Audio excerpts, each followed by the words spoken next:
Algunes històries dels Països Catalans, episodis, fets, curiositats i personatges de la nostra història amb Jaume Pros.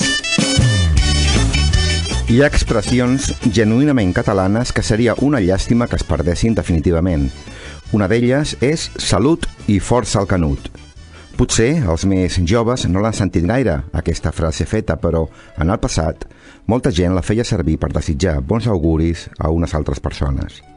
I quan parlo del passat, no us penseu pas que estic parlant de fa segles. De fet, jo diria que tots els qui ja tenim una edat hem sentit aquesta frase més d'un cop quan érem més joves.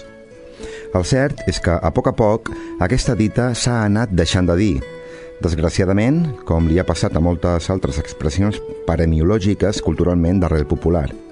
I també és veritat que, si més no, quan jo era petit, això de dir salut i força al Canut es considerava força barroer.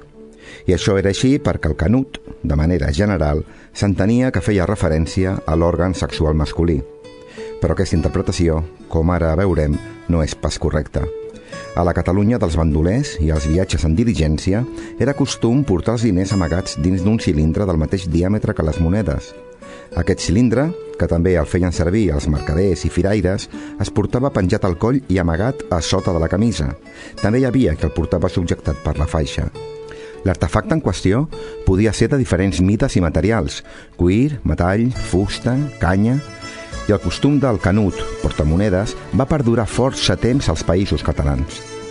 L'atribució d'un significat sexual al Canut va acabar portant la versió femenina de la dita, encara que no tan coneguda.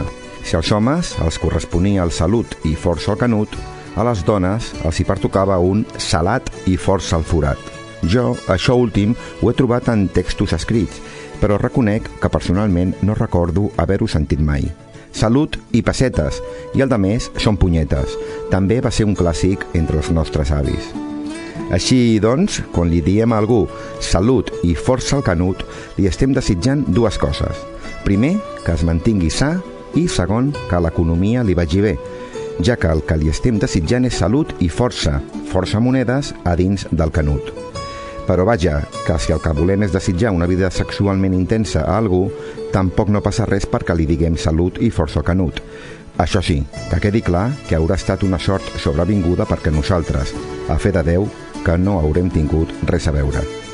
Benvolguts oients, ens retrobem ben aviat aquí a Ràdio Ciutat de Valls amb una altra història dels Països Catalans. Que acabeu de passar un molt bon dia. Algunes històries dels Països Catalans, episodis, fets, curiositats i personatges de la nostra història amb Jaume Pros.